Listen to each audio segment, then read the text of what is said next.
if A is 2i minus 3j plus k, B is 3i plus 4j minus 2k, C is 4i plus j plus 2k, and D is 9i plus 5j minus 6k, express D in the form lambda A plus mu B plus nu C. I think that one's new anyway.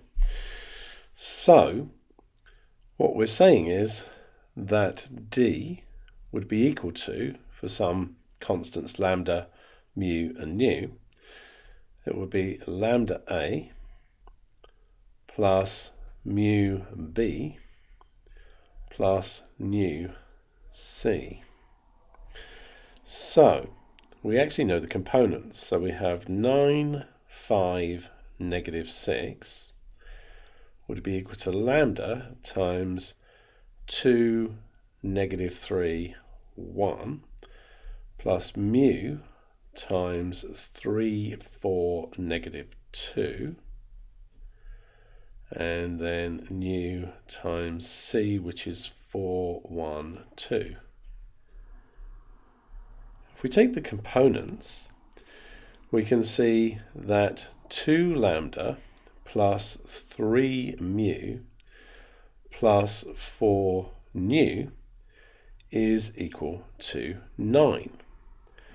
The j components give us negative 3 lambda plus 4 mu plus nu is equal to 5.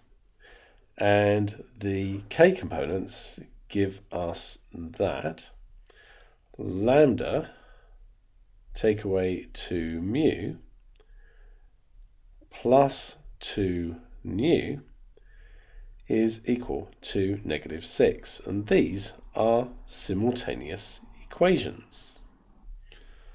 Now, you may not have solved 3 equations with 3 unknowns before, but that's what we've got to do here. And you can certainly do it on the calculator, and we may look at that shortly. There's a whole topic coming up on this fairly soon.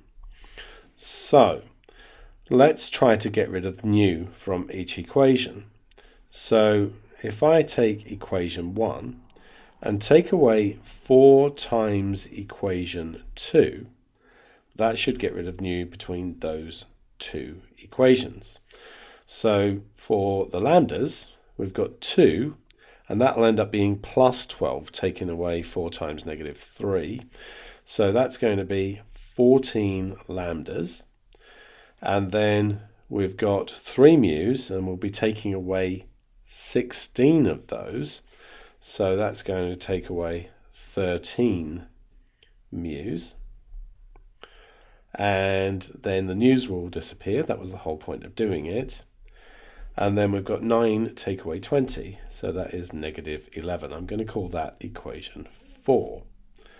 If I then do equation 3, take away 2 times equation 2. So then I've got 1 lambda, and I'm going to effectively add 6 of those. So I've got 7 lambdas. And for the mu's, I've got negative 2, and I'll take away another 8. So that's going to be take away 10 mu's. And that is going to be, the nu's will of course disappear. That was the point of doing it. And then we've got negative 6, take away 10. So that's negative 16. Let's call that one equation 5.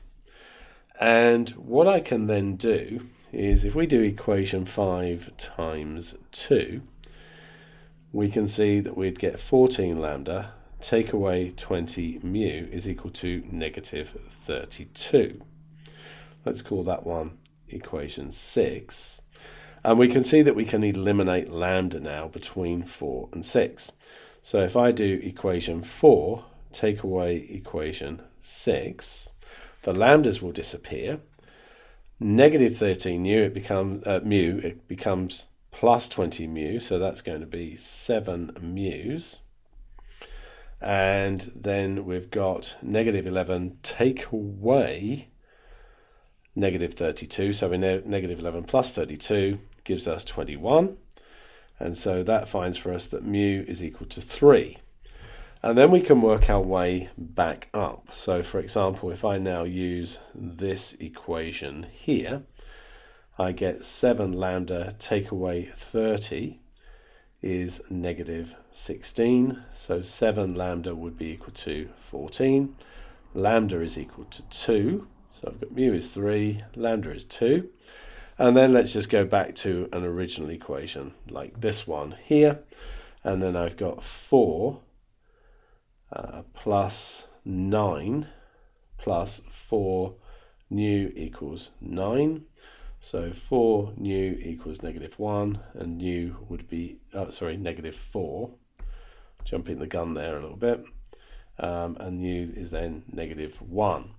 And those are the correct values. Now you can do those simultaneous equations using the ClassPad. So let's go to, I'm just going to clear my main screen because it's got a load of rubbish on it. And so if we go to the keyboard, on Math 1, this thing here is a simultaneous equation solver. If you click it a second time, you get 3 equations. And so my equations were, and I'm going to use x for lambda, I'm going to use y for mu and z for nu. So I have 2x plus 3y plus 4z, and that is equal to 9. And then the next line, I've got negative 3x plus 4y plus z, and that is equal to 5. And then in the bottom line here, I've got x take away 2y plus 2z is equal to negative 6. And we'll solve that for x, y, and z. And there's our values that we got before. So lambda is 2, mu is 3, and nu is negative 1.